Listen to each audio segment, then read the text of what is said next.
بسم اللہ الرحمن الرحیم۔ افطاری کے وقت حسبنا اللہ و نعم الوکیل صرف ایک دن کا وظیفہ۔ محترم ناظرین، افطاری کا وقت اللہ تعالیٰ کی رحمتوں کے نزول کا خاص لمحہ ہوتا ہے۔ سارا دن روزہ دار بھوک اور پیاس برداشت کر کے جب مغرب کے وقت دسترخوان پر بیٹھتا ہے تو اس کے دل میں شکر، عاجزی اور توکل کا ایک عجیب نور پیدا ہوتا ہے۔ یہی وہ لمحہ ہے جب بندہ اپنے رب کے سب سے قریب ہوتا ہے۔ اسی مبارک گھڑی میں اگر کوئی شخص دل کی گہرائی سے یہ کلمات پڑھے، حسبنا اللہ و نعم الوکیل، تو گویا وہ اپنے تمام معاملات اللہ کے سپرد کر دیتا ہے۔ یہ صرف الفاظ نہیں بلکہ کامل توکل، یقین اور اعتماد کا اعلان ہے کہ اللہ ہمارے لیے کافی ہے اور وہی بہترین کار ساز ہے۔ قرآن مجید میں یہ کلمات خاص شان کے ساتھ نازل ہوئے۔ اللہ تعالیٰ فرماتے ہیں الذین قال لهم الناس ان الناس قد جمعوا لكم فاخشوهم فزادهم ایمانا وقالوا حسبنا اللہ ونعم الوکیل، یعنی جب لوگوں نے اہل ایمان کو ڈرایا کہ دشمن تمہارے خلاف جمع ہو چکے ہیں تو انہوں نے کہا اللہ ہمارے لیے کافی ہے اور وہی بہترین کار ساز ہے۔ اس آیت میں اہل ایمان کے یقین اور توکل کا وہ منظر بیان ہوا ہے جس نے تاریخ اسلام کو روشن کر دیا۔ یہ کلمات غزوہ احد کے بعد کے حالات میں کہے گئے جب دشمن کا خوف پھیلایا گیا، مگر صحابہ کرام رضی اللہ تعالیٰ عنہ کے دلوں میں خوف کے بجائے ایمان بڑھ گیا۔ اسی طرح قرآن مجید میں اللہ تعالیٰ فرماتے ہیں وَمَن يَتَوَكَّلْ عَلَى اللَّهِ فَهُوَ حَسْبُهُ، جو اللہ پر بھروسہ کرے اللہ اس کے لیے کافی ہو جاتا ہے۔ یہ آیت حسبنا اللہ کے معنی کو مزید واضح کرتی ہے کہ جو بندہ اللہ کو کافی سمجھ لے اللہ اس کے لیے ہر مشکل آسان کر دیتا ہے۔ ایک اور مقام پر ارشاد فرمایا قُلْ حَسْبِيَ اللَّهُ لَا إِلَٰهَ إِلَّا هُوَ، کہہ دیجئے میرے لیے اللہ ہی کافی ہے، اس کے سوا کوئی معبود نہیں۔ یہ اعلان توحید بھی ہے اور اعلان توکل بھی۔ اسی طرح اللہ تعالیٰ فرماتے ہیں ان اللہ یحب المتوکلین، بے شک اللہ توکل کرنے والوں سے محبت فرماتا ہے۔ جب بندہ افطاری کے وقت حسبنا اللہ پڑھتا ہے تو وہ اللہ کی محبت کا امیدوار بن جاتا ہے۔ اور ایک اور آیت میں ارشاد ہے وعلی اللہ فلیتوکل المؤمنون، مومنوں کو چاہیے کہ وہ اللہ ہی پر توکل کرے۔ یہ تمام آیات اس ذکر کی عظمت کو ظاہر کرتی ہے۔ احادیث مبارکہ میں بھی افطاری کے وقت دعا کی قبولیت کا خصوصی ذکر ملتا ہے۔ حضور نبی کریم صلی اللہ علیہ وآلہ وسلم نے فرمایا روزہ دار کے لیے افطار کے وقت ایک دعا ہوتی ہے جو رد نہیں کی جاتی۔ یہ حدیث اس بات کی دلیل ہے کہ افطاری کے وقت جو دعا کی جائے وہ قبولیت کے قریب ہوتی ہے۔ اگر اس وقت بندہ حسبنا اللہ ونعم الوکیل پڑھ کر اپنی حاجات اللہ کے سپرد کر دے تو یہ دعا کی بہترین صورت ہے۔ ایک اور حدیث میں رسول اللہ صلی اللہ علیہ وآلہ وسلم نے فرمایا 3 اشخاص کی دعا رد نہیں ہوتی، عادل حکمران، روزہ دار جب تک کہ افطار نہ کر لے، اور مظلوم کی دعا۔ افطار کے وقت روزہ دار کی دعا خاص قبولیت رکھتی ہے۔ حضرت عبداللہ بن عباس رضی اللہ تعالیٰ عنہ سے روایت ہے کہ نبی کریم صلی اللہ علیہ وآلہ وسلم نے فرمایا حسبنا اللہ ونعم الوکیل۔ حضرت ابراہیم علیہ السلام نے اس وقت کہا جب انہیں آگ میں ڈالا گیا، اور محمد صلی اللہ علیہ وآلہ وسلم نے اس وقت کہا جب لوگوں نے کہا کہ دشمن تمہارے خلاف جمع ہو چکے ہیں۔ یہ حدیث اس ذکر کی تاریخی عظمت کو بیان کرتی ہے۔ حضرت ابراہیم علیہ السلام نے جب نمرود کی آگ میں ڈالے جانے کے وقت یہ کلمات کہے تو اللہ تعالیٰ نے آگ کو حکم دیا قلنا یا نار کونی بردن وسلاما علی ابراہیم، ہم نے کہا اے آگ ٹھنڈی اور سلامتی والی ہو جا ابراہیم پر۔ ایک اور حدیث میں نبی کریم صلی اللہ علیہ وآلہ وسلم نے فرمایا جو شخص صبح شام 7 مرتبہ کہے حسبی اللہ لا الہ الا هو علیہ توکلت وہو رب العرش العظیم، اللہ اس کے لیے کافی ہو جاتا ہے۔ اسی طرح ایک روایت میں آتا ہے کہ رسول اللہ صلی اللہ علیہ وآلہ وسلم مشکل کے وقت یہ دعا پڑھا کرتے تھے۔ اس سے معلوم ہوتا کہ یہ کلمات پریشانی، خوف اور آزمائش کے وقت خاص اثر رکھتے ہیں۔ افطاری کے وقت اس ذکر کو صرف ایک دن پڑھنے کا بھی عظیم اثر ہو سکتا ہے، بشرط یہ کہ دل میں یقین کامل ہو۔ جب بندہ پورا دن روزہ رکھ کر اللہ کی رضا کے لیے صبر کرتا ہے اور پھر افطار کے وقت حسبنا اللہ ونعم الوکیل پڑھتا ہے تو گویا وہ کہتا ہے یا اللہ میں نے اپنی بھوک و پیاس تیرے لیے برداشت کی، اب میری دنیا و آخرت کے معاملات بھی تیرے سپرد ہیں۔ تاریخ اسلام گواہ ہے کہ جن لوگوں نے توکل کو اپنا شعار بنایا اللہ نے انہیں سربلند کیا۔ غزوہ بدر میں مسلمان تعداد میں کم تھے مگر اللہ پر توکل نے انہیں فتح دی۔ غزوہ احزاب میں جب دشمنوں نے مدینہ کو گھیر لیا تو صحابہ کرام نے کہا یعنی یہ وہی ہے جس کا وعدہ اللہ اور اس کے رسول نے کیا تھا۔ ان کے یقین نے حالات کا رخ بدل دیا۔ افطاری کے وقت کی ساتھ قبولیت میں اگر کوئی شخص اپنے رزق کی کشادگی، بیماری سے شفا، قرض سے نجات، اولاد کی اصلاح یا کسی بھی مشکل کے حل کے لیے یہ کلمات پڑھے تو وہ اپنے دل میں ایک سکون محسوس کرے گا۔ اصل اثر یقین کا ہے۔ اللہ تعالیٰ فرماتے ہیں ادعونی استجب لکم، مجھ سے دعا کرو میں قبول کروں گا۔ اور فرمایا وَإِذَا سَأَلَكَ عِبَادِي عَنِّي فَإِنِّي قَرِيبٌ، جب میرے بندے آپ سے میرے بارے میں پوچھیں تو میں قریب ہوں، دعا کرنے والے کی دعا قبول کرتا ہوں۔ یہ آیات اور احادیث اس بات کو واضح کرتی ہیں کہ افطاری کا وقت دعا اور توکل کا بہترین لمحہ ہے۔ حسبنا اللہ ونعم الوکیل دراصل ایمان کی طاقت کا اعلان ہے۔ یہ ذکر بندے کے دل سے خوف نکال دیتا ہے اور یقین پیدا کرتا ہے کہ اللہ ہی کافی ہے۔ اگر کوئی شخص صرف ایک دن بھی اخلاص کے ساتھ یہ وظیفہ کر لے افطار سے چند منٹ پہلے یا افطار کے فوراً بعد یہ کلمات پڑھے اور پھر ہاتھ اٹھا کر اپنی حاجات بیان کرے تو انشاءاللہ اس کے دل کو سکون اور اس کی دعا کو قبولیت نصیب ہوگی، مگر شرط یہ ہے کہ یقین کامل ہو، دل میں شک نہ ہو اور نیت خالص ہو۔ یاد رکھیں کہ اصل مقصد الفاظ کی گنتی نہیں بلکہ دل کی کیفیت ہے۔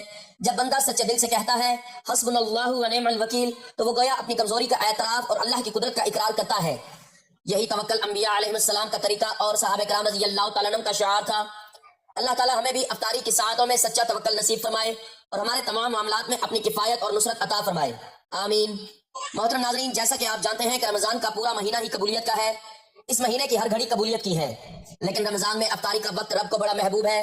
افطار کے وقت رب کو اپنے بندے پر اتنا پیار آتا ہے، اتنی محبت آتی ہے کہ رب فرماتا ہے کہ میرا بندہ میرے لیے سارا دن بھوکا پیاسا رہتا ہے، گناہوں سے باز رہتا ہے، اور پھر افطاری کے وقت رب کریم اپنے بندے کے منہ سے نکلی ہر بات کو پورا فرماتا ہے۔ اگر آپ بھی اپنی دعاؤں کو قبول کروانا چاہتے ہیں، اگر آپ بھی اپنے گھر کے حالات کو بہتر بنانا چاہتے ہیں تو رمضان کے مہینے میں فائدہ اٹھا لیں، رمضان کی برکتوں کا، رمضان کی رحمتوں کا فائدہ اٹھا لیں۔ آج رب کریم کے مہینے میں مانگنے والے کو دیا جاتا ہے۔ آپ نے افطاری کے وقت سر پر ہاتھ رکھ کر یہ وظیفہ بتائے گئے طریقے سے پڑھنا ہے۔ رمضان کا پورا مہینہ موجود ہے، کسی بھی دن اس عمل کو کر سکتے ہیں۔ اگر آپ روزانہ کرنا چاہیں تو روزانہ بھی اس وظیفے کو پڑھ سکتے ہیں۔ کسی بھی طرح کی کوئی بیماری ہو، کوئی پریشانی ہو، رمضان کے مہینے میں روزہ افطار کرتے وقت اگر آپ یہ وظیفہ پڑھ لیتے ہیں تو یہ تمام پریشانیاں، بیماریاں دور ہو جائیں گی۔ اگر کوئی بیمار ہے تو وہ بیمار کے سر پر ہاتھ رکھ کر یہ وظیفہ پڑھ لے۔ اگر آپ کا نصیب نہیں بدل رہا تو رمضان کے مہینے میں روزہ کھولنے سے پہلے اپنا سیدھا ہاتھ اپنے سر کے اوپر رکھ کر یہ وظیفہ پڑھنے کی دیر ہے۔ آپ کے مقدر کا ستارہ ایسے چمکے گا کہ دنیا آپ کی کامیابی کا تماشا دیکھے گی۔ جو بندہ رمضان کا روزہ رکھتا ہے، افطاری کرتا ہے یا کسی کا روزہ افطار کرواتا ہے، رب کریم فرماتے ہیں یہ نہیں کہ روزے دار کو پیٹ بھر کر کھلاؤ، اگر کسی روزے دار کو پانی بھی پلا سکتے ہیں تو اس کا ثواب اتنا ہے کہ آپ سوچ بھی نہیں سکتے۔ رمضان المبارک کے مہینے میں کسی کی افطاری کروانا، کسی روزہ دار کو حتیٰ کہ پانی پلانا بھی اتنا اجر و ثواب کا باعث ہے کہ آپ کے پورے سال کے رزق اور دولت کا انتظام ہو جائے گا۔ اس لیے آج روزہ کھولنے سے پہلے اپنا سیدھا ہاتھ سر پر رکھ کر یہ وظیفہ پڑھ لو۔ اگر آپ میں سے کوئی بندہ چاہتا ہے کہ پورے سال اس کی پریشانیاں ختم ہو جائیں، پورے سال کے رزق کا انتظام ہو جائے، کسی کا محتاج نہ ہونا پڑے، پورا سال رب غیب سے آپ کو عطا فرمائے، تو روزہ کھولنے سے پہلے اپنا سیدھا ہاتھ سر پر رکھ کر بتائے گئے طریقے سے یہ عمل کر لینا ہے۔ بے حد آزمودہ اور مجرب عمل ہے۔ افطاری کے دسترخوان پر ہر کوئی بیٹھتا ہے، ہم مسلمان ہیں، افطار پر 2 سے 4 منٹ پہلے بیٹھ جاتے ہیں۔ ناظرین محترم، آپ نے کرنا کیا ہے؟ ویسے تو افطار سے پہلے پورا دن موجود ہے، کسی بھی وقت یہ وظیفہ پڑھ سکتے ہیں، لیکن اگر سارا دن نہیں پڑھ سکتے، افطار کے دسترخوان پر بیٹھ کر بھی اس وظیفے کو پڑھنے کی مکمل اجازت ہے۔ آپ دنیا کے جس کسی کونے سے بھی ہیں، آپ کا تعلق کسی بھی ملک سے ہے، آپ نے افطار کے وقت یہ وظیفہ ضرور پڑھ لینا ہے۔ اگر پہلے پورے دن میں کسی بھی وقت پڑھنا چاہیں تو پڑھ سکتے ہیں، لیکن اس کے لیے بہترین وقت افطاری کا وقت ہے۔ تو افطاری کے وقت آپ نے اس عمل کو لازمی کرنا ہے۔ اس وظیفے میں کتنا وقت لگ جائے گا؟ بمشکل سے 2 سے 3 منٹ لگیں گے، کیونکہ یہ موقع روز روز نہیں آتا، ایسے مواقع سال بعد آتے ہیں۔ تو آپ نے رمضان المبارک میں افطار کے وقت کو ضائع نہیں کرنا، اس وقت کی اہمیت اور برکت کو جانتے ہوئے اس عمل کو لازمی کر لینا ہے۔ ناظرین محترم، رمضان کا مہینہ وہ مہینہ ہے جس میں قرآن اتارا گیا، جو لوگوں کے لیے ہدایت ہے اور جس میں رہنمائی کرنے والی اور حق و باطل میں امتیاز کرنے والی واضح نشانیاں ہیں۔ بس تم میں سے جو کوئی اس مہینے کو پالے تو اس کے روزے ضرور رکھے، اور جو کوئی بیمار ہو یا سفر پر ہو تو دوسرے دنوں کے روزوں سے گنتی پوری کرے۔ اللہ تمہارے حق میں آسانیاں چاہتا ہے اور تمہارے لیے دشواری نہیں چاہتا، اور اس لیے کہ گنتی تم پوری کر سکو، اور اس نے تمہیں جو ہدایت فرمائی ہے اس پر اس کی بڑائی بیان کرو اور اس کے شکر گزار بن جاؤ۔ حضرت ابو ہریرہ رضی اللہ تعالیٰ عنہ سے روایت ہے کہ حضور نبی اکرم صلی اللہ علیہ وآلہ وسلم نے فرمایا، جب رمضان کا مہینہ آتا ہے تو جنت کے دروازے کھول دیے جاتے ہیں، جہنم کے دروازے بند کر دیے جاتے ہیں، اور شیاطین کو زنجیروں میں جکڑ دیا جاتا ہے۔ یہ حدیث متفق علیہ ہے۔ حضرت ابو ہریرہ رضی اللہ تعالیٰ عنہ بیان کرتے ہیں کہ حضور نبی اکرم صلی اللہ علیہ وآلہ وسلم نے فرمایا، جب رمضان آتا ہے تو جنت کے دروازے کھول دیے جاتے ہیں، جہنم کے دروازے بند کر دیے جاتے ہیں، اور شیاطین کو قید کر دیا جاتا ہے۔ ناظرین، اسلام میں ہر عبادت کا انداز، طرز عبادت اور اس کے ارکان و شرائط جدا جدا ہیں، اسی طرح ان کی تاثیریں بھی الگ الگ ہیں۔ ان الگ الگ پہلوؤں سے بندوں کی تکمیل اور تربیت ہوتی ہے۔ اسی طرح روزہ سے تقویٰ حاصل ہوتا ہے۔ روزہ انسان کو خواہشات پر کنٹرول کرنا سکھاتا ہے، صبر کا عادی بناتا ہے، بھوک و پیاس کا احساس دلا کر بھوکوں اور پیاسوں کے لیے ہمدردی اور خیر خواہی کے جذبات پیدا کرتا ہے۔ روزہ ہو یا کوئی اور عبادت، ان کے مقاصد اور ان کے فوائد و ثمرات اسی وقت حاصل ہوتے ہیں جبکہ ان پورے ذوق و شوق سے ان کے شرائط و آداب کے ساتھ انجام دیا جائے۔ اس مضمون میں جانتے ہیں رسول اللہ صلی اللہ علیہ وآلہ وسلم روزے کے سب سے حسین موسم رمضان المبارک کو کس طرح گزارتے تھے، آپ کے معاملات کیا ہوتے تھے، اور آپ نے روزوں کی خیر و برکت پانے کے لیے امت کو کیا ہدایات دی۔ رسول اللہ صلی اللہ علیہ وآلہ وسلم کی زندگی ہمہ جہت اور ہمہ گیر ہے۔ نہ جانے کون سی ذمہ داریاں آپ صلی اللہ علیہ وآلہ وسلم پر تھیں اور آپ بیک وقت یہ ساری ذمہ داریاں اس طرح بحسن خوبی انجام دیتے تھے۔ ان سب میں سب سے اہم آپ کی ابدیت و بندگی اور ذوق عبادت ہے۔ حضرت عائشہ رضی اللہ تعالی عنہا روایت کرتی ہے، ترجمہ: رسول اللہ صلی اللہ علیہ وآلہ وسلم کی حالت یہ تھی کہ جب رمضان داخل ہوتا تو آپ صلی اللہ علیہ وآلہ وسلم کا رنگ بدل جاتا، نمازوں میں اضافہ ہو جاتا، دعاؤں میں خوب التجا کرتے، خوف و خشیت کا غلبہ ہوتا۔ رمضان المبارک میں پابندی کے ساتھ سحری و افطاری بے شمار فوائد اور فیوز و برکات کی حامل ہیں۔ روحانی فیوز و برکات کے علاوہ سحری دن میں روزہ کی تقویت کا باعث بنتی ہے۔ آپ صلی اللہ علیہ وآلہ وسلم نے فرمایا، دن کو کیلولہ کر کے رات کی نماز کے لیے مدد حاصل کرو اور کھا کر دن کے روزے کی قوت حاصل کرو۔ حضرت سہل بن سعد رضی اللہ تعالیٰ عنہ سے مروی ہے کہ رسول اللہ صلی اللہ علیہ وآلہ وسلم نے ارشاد فرمایا، لوگ جب تک افطاری میں جلدی کرتے رہیں گے خیر کے ساتھ رہیں گے۔ ایک حدیث قدسی میں رسول اللہ صلی اللہ علیہ وآلہ وسلم سے منقول ہے، اللہ تعالیٰ فرماتا ہے کہ میرے بندوں میں مجھے سب سے زیادہ محبوب وہ ہے جو افطار میں سب سے زیادہ جلدی کرتا ہو۔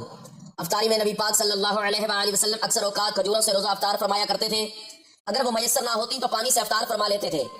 حضرت سلیمان بن عامر سے روایت ہے کہ حضور اقدس صلی اللہ علیہ وآلہ وسلم نے ارشاد فرمایا، جب تم میں سے کوئی روزہ افطار کرے تو اسے چاہیے کہ کھجور سے کرے، کیونکہ اس میں برکت ہے۔ اگر کھجور میسر نہ ہو تو پانی، کیونکہ پانی پاک ہوتا ہے۔ ناظرین محترم، وقت کی نزاکت کو مد نظر رکھتے ہوئے آج کے اس خاص عمل کی طرف چلتے ہیں اور آپ کو بتاتے ہیں کہ آپ نے ان کلمات کا ورد افطاری سے پہلے کتنی تعداد میں اور کیسے کرنا ہے۔ آپ رمضان کے پورے مہینے میں کسی بھی دن روزہ کھلنے سے پہلے اگر آپ روزانہ کرنا چاہیں تو روزانہ بھی افطار کے وقت باوضو جب افطاری کے دسترخوان پر بیٹھ جائیں تو پھر آپ نے سب سے پہلے نبی پاک صلی اللہ علیہ وآلہ وسلم کی ذات اقدس پر درود پاک کا نذرانہ پیش کرنا ہے۔ درود پاک آپ کوئی سا بھی پڑھ سکتے ہیں، آپ مختصر اور آسان سا درود صلی اللہ علی محمد بھی پڑھ سکتے ہیں، یا آپ صلی اللہ علیہ وآلہ وسلم پڑھ لیں، لیکن اگر آپ نماز والا درود ابراہیمی پڑھ لیں تو یہ سب سے بہتر ہے، کیونکہ درود ابراہیمی کی فضیلت و برکت سب سے زیادہ ہے۔ ایک بار ثواب کی نیت سے میرے ساتھ بھی پڑھیے گا، اللہم صلی علی محمد وعلی آل محمد کما صلیت علی ابراہیم وعلی آل ابراہیم انک حمید مجید، اللہم بارک علی محمد وعلی آل محمد کما بارکت علی ابراہیم وعلی آل ابراہیم انک حمید مجید۔ ناظرین، درود پاک پڑھتے ساتھ ہی فوری طور پر آپ نے اپنے مقصد کی نیت کرنی ہے۔ ہر کسی کا مقصد الگ ہوتا ہے، کوئی نیا گھر چاہتا ہے، کوئی دولت چاہتا ہے، کوئی بیماری سے شفائے کلی چاہتا ہے، کوئی تنگدستی سے نجات چاہتا ہے، کوئی فاقوں کا غربت کا شکار ہے۔ آج رب کریم سے افطاری کے وقت جو بھی مانگو گے مل جائے گا، کیونکہ رب کریم کہتے ہیں جو بندہ سحری کرتا ہے سارا دن رب کی رضا کے لیے بھوکا رہتا ہے، افطار کے وقت وہ جو مانگتا ہے اس کی دعاؤں کو قبول کیا جاتا ہے۔ اللہ تعالیٰ خود فرماتا ہے کہ مانگ میرے بندے کیا چاہتا ہے، کیونکہ میرے رب کی قدرت تو ہر ایک ذرے پر ہے۔ تو آج جتنا بھی مانگ سکتے ہیں وہ مانگ لینا۔ اپنے ذہن میں اپنی نیت اور مقصد رکھ کر آپ نے فوری طور پر ایک بار اعوذ باللہ من الشیطان الرجیم اور ایک بار بسم اللہ الرحمن الرحیم پڑھ کر وظیفے کا آغاز کرنا ہے اور اپنی آنکھوں کو بند کر لینا ہے اور یوں محسوس کرنا ہے کہ دنیا جہان سے آپ کا تعلق ختم، آپ روزہ رسول صلی اللہ علیہ وآلہ وسلم کی جالیوں کے قریب بیٹھ کر اس خاص وظیفے کو پڑھ رہے ہیں اور روزہ افطار کر رہے ہیں۔ تو افطاری سے پہلے اپنے سیدھے ہاتھ کو سر پر رکھ کر سب سے پہلے جو آپ نے وظیفہ پڑھنا ہے وہ رب کریم کے ایک نام کا وظیفہ ہے، یا فتاح۔ جو بندہ یا فتاح پڑھ کر اپنے رب سے جس بات کا اقرار کرتا ہے، جس حاجت کی طلب کرتا ہے، جس مقصد کا سوال کرے گا، میرا رب چاہے گا تو اس کی حاجات کو پورا فرمائے گا، کیونکہ وہ ہر چیز پر قادر ہے۔ آپ نے اس نام کو ایک ہی سانس میں صرف 7 بار پڑھ لینا ہے، اور جس کا اگر سانس ٹوٹ جائے تو وہ دوبارہ کوشش کر کے صرف 7 بار اس نام کو ایک ہی سانس میں پڑھ لیں۔ اس نام کو 7 بار پڑھتے ساتھ ہی فوری طور پر دوسرے نمبر پر آپ نے جو وظیفہ پڑھنا ہے وہ وظیفہ ایک بہت ہی پیاری آیت کا وظیفہ ہے، حسبنا اللہ ونعم الوکیل۔ اس آیت کو آپ نے پڑھ کر جب اپنے رب کو راضی کر لیا، پھر اگر آپ کسی بھی مقصد میں عروج، کامیابی اور ترقی چاہتے ہیں تو انشاءاللہ اللہ تعالیٰ آپ کی خواہشات کی تکمیل کرے گا، آپ کے پورے سال کی محتاجی کو دور فرما سکتا ہے۔ تو دوسرے نمبر پر آنکھوں کو بند کرتے ہوئے سیدھا ہاتھ سر پر رکھ کر آپ نے 100 مرتبہ حسبنا اللہ ونعم الوکیل پڑھ لینا ہے، یعنی ایک تسبیح آپ نے اس آیت مبارکہ کی پڑھ لینی ہے۔ اور اس کے بعد تیسرے اور آخری نمبر پر جو آپ نے وظیفہ پڑھنا ہے وہ بھی اللہ تعالیٰ کے ایک صفاتی نام کا وظیفہ ہے، یا مسبب الاسباب۔ اللہ تعالیٰ کے بابرکت ناموں میں سے ایک عظیم صفت مسبب الاسباب ہے، جس کا معنی ہے اسباب پیدا کرنے والا، ہر سبب کو اثر دینے والا اور ہر نتیجے کے پیچھے اصل کار فرما ذات۔ اگرچہ مسبب الاسباب بطور لفظ قرآن مجید میں نہیں آیا، لیکن اس کا مفہوم قرآن و حدیث میں بار بار بیان ہوا ہے کہ اصل اختیار، قدرت اور تاثیر صرف اللہ تعالیٰ کے ہاتھ میں ہے۔ قرآن مجید میں اللہ تعالیٰ فرماتے ہیں اللہ خالق کل شیء، اللہ ہر چیز کا پیدا کرنے والا ہے۔ اس آیت سے واضح ہوتا ہے کہ اسباب بھی اللہ کی مخلوق ہیں۔ دوا، روزگار، رشتے، صحت، بارش، زمین کی پیداوار سب اسباب ہیں مگر ان میں تاثیر پیدا کرنے والی ذات صرف اللہ ہے۔ اسی طرح ارشاد ہوتا ہے وَعِندَهُ مَفَاتِحُ الْغَيْبِ لَا يَعْلَمُهَا إِلَّا هُوَ، غیب کی کنجیاں اسی کے پاس ہیں، اس کے سوا کوئی نہیں جانتا۔ یہ آیت اس حقیقت کو ظاہر کرتی ہے کہ ظاہری اسباب انسان کے سامنے ہوتے ہیں مگر اصل فیصلے اللہ کے خزانے سے ہوتے ہیں۔ اللہ تعالیٰ فرماتے ہیں وَمَا تَشَاءُونَ إِلَّا أَن يَشَاءَ اللَّهُ، تم کچھ نہیں چاہ سکتے مگر وہی جو اللہ چاہے، یعنی انسان کوشش کرتا ہے، ارادہ کرتا ہے، لیکن نتیجہ اللہ کی مشیت سے نکلتا ہے۔ یہی مسبب الاسباب ہونے کا مفہوم ہے۔ تاریخ انبیاء علیہ السلام اس حقیقت کی گواہ ہے۔ حضرت ابراہیم علیہ السلام کو جب آگ میں ڈالا گیا تو آگ جلانے کا سبب تھی مگر اللہ نے اس سبب کی تاثیر ختم کر دی۔ قلنا یا نار کونی بردن وسلاما علی ابراہیم، ہم نے فرمایا اے آگ ٹھنڈی اور سلامتی والی ہو جا ابراہیم پر۔ یہاں آگ موجود تھی مگر اثر ختم ہو گیا کیونکہ اصل تاثیر دینے والا اللہ ہے۔ اسی طرح حضرت موسیٰ علیہ السلام کے سامنے سمندر تھا، پیچھے فرعون کا لشکر، ظاہری اسباب کے مطابق نجات ممکن نہ تھی مگر اللہ تعالیٰ نے سمندر کو راستہ بنا دیا۔ قرآن پاک میں آتا ہے پھر سمندر پھٹ گیا اور ہر حصہ بڑے پہاڑ کی مانند ہو گیا۔ یہی مسبب الاسباب کی شان ہے کہ وہ ناممکن کو ممکن بنا دیتا ہے۔ نبی کریم صلی اللہ علیہ وآلہ وسلم نے بھی ہمیں اسباب اختیار کرنے اور اللہ پر توکل کرنے کی تعلیم دی۔ ایک شخص نے عرض کیا یا رسول اللہ صلی اللہ علیہ وآلہ وسلم، کیا میں اونٹ کو کھلا چھوڑ دوں اور توکل کروں؟ آپ نے فرمایا اونٹ کو باندھو اور پھر توکل کرو، یعنی اسباب اختیار کرنا ضروری ہے مگر بھروسہ سبب پر نہیں بلکہ مسبب الاسباب پر ہونا چاہیے۔ زندگی میں ہمیں رزق کے لیے محنت کرنا پڑتی ہے، بیماری میں دوا لینی پڑتی ہے، امتحان میں پڑھائی کرنا ہوتی ہے مگر دل میں یقین یہ ہو کہ کامیابی دینے والی ذات اللہ ہے۔ بعض اوقات انسان پوری کوشش کرتا ہے مگر نتیجہ نہیں ملتا اور کبھی بغیر ظاہری اسباب کے اللہ کامیابی عطا کر دیتا ہے۔ یہ اس بات کی دلیل ہے کہ اصل اختیار اللہ کے پاس ہے۔ اللہ تعالیٰ فرماتے ہیں ان اللہ علی کل شیء قدیر، بے شک اللہ ہر چیز پر قادر ہے۔ جب بندہ اس حقیقت کو دل میں بٹھا لیتا ہے تو اس کے دل سے خوف ختم ہو جاتا ہے۔ وہ جان لیتا ہے کہ اگر تمام دنیا مخالفت کرے مگر اللہ مددگار ہو تو کوئی نقصان نہیں پہنچا سکتا، اور اگر اللہ کی مدد نہ ہو تو دنیا کے تمام اسباب بھی بیکار ہیں۔ مسبب الاسباب پر ایمان انسان کو سکون، امید اور صبر عطا کرتا ہے۔ مشکلات میں گھبرانے کے بجائے وہ اللہ کی طرف رجوع کرتا ہے، دعا کرتا ہے، استغفار کرتا ہے اور یقین رکھتا ہے کہ میرا رب میرے لیے بہترین فیصلہ کرے گا۔ آخر میں یہی کہا جا سکتا ہے کہ اسباب اختیار کرنا سنت ہے مگر دل کو اسباب سے آزاد رکھنا اور اللہ پر مکمل بھروسہ کرنا ایمان کی علامت ہے۔ جو شخص اللہ کو مسبب الاسباب مان لیتا ہے وہ ہر حال میں مطمئن رہتا ہے کیونکہ اسے یقین ہوتا ہے کہ میرا رب ہر سبب سے بڑا ہے اور وہ جب چاہے حالات بدل سکتا ہے۔ اللہ تعالی ہمیں سچا توکل اور کامل یقین عطا فرمائے، آمین۔ تو ناظرین، آپ نے یا مسبب الاسباب صرف 41 مرتبہ پڑھ لینا ہے۔ یہ تینوں اعمال جب بتائے گئے طریقے سے پڑھ لینے ہیں، اس کے بعد آخر میں اتنا ہی درود پاک پڑھنا ہے جتنا وظیفہ شروع کرنے سے پہلے پڑھا تھا۔ اس طرح آپ کا عمل مکمل ہو گیا تو آپ نے فوری طور پر اپنے گناہوں کی سچی توبہ کرنی ہے، کیونکہ جب بندہ گناہوں کی زد میں ہوتا ہے تو پھر وظیفے اور دعائیں قبول نہیں ہوتی۔ آپ نے ان 3 چھوٹے چھوٹے اعمال کو پڑھتے ساتھ ہی مانگنا شروع کرنا ہے۔ ہو سکے تو افطاری سے کچھ دیر پہلے اس وظیفے کو کرتے ساتھ ہی سجدے کی حالت میں چلے جائیں، کیونکہ سجدے کی حالت میں انسان رب کے قریب ہوتا ہے، اور افطاری کے وقت رب کے بابرکت وقت میں جب روزے کے ساتھ رب کے سامنے سجدہ ریز ہو کر گڑ گڑا کر انسان اپنے گناہوں کی بخشش کروانا چاہتا ہے تو اللہ تعالیٰ اس بندے سے خوش اور راضی ہو جائے گا، اور جس نے اللہ کو راضی کر لیا اس کے لیے ہر مشکل آسان ہو جاتی ہے، اس کی ہر خواہش پوری ہو جاتی ہے۔ یہ عمل مکمل کرنے کے بعد آپ نے سر پر رکھے ہاتھ کو اپنے پورے سر پر اور اپنے چہرے پر پھیر لینا ہے اور اس کے بعد روزہ افطار کر لینا ہے۔ دعا ہے کہ اللہ تعالیٰ میرا سنانا اور آپ کا سننا اپنی بارگاہ میں قبول و منظور فرمائے، اور اللہ تعالیٰ اس ماہ مبارک میں ہمیں اپنی رحمتوں، برکتوں اور فضیلتوں سے مالا مال فرمائے۔ نماز پنجگانہ ادا کرنے کی، ذکر و اذکار، تسبیحات اور قرآن پاک کی تلاوت کرنے کی طاقت عطا فرمائے، آمین یا رب العالمین۔ ناظرین، گزارش ہے کہ اللہ تعالیٰ کے 99 ناموں میں سے کوئی ایک نام لکھ کر کمنٹس میں ضرور شیئر کریں۔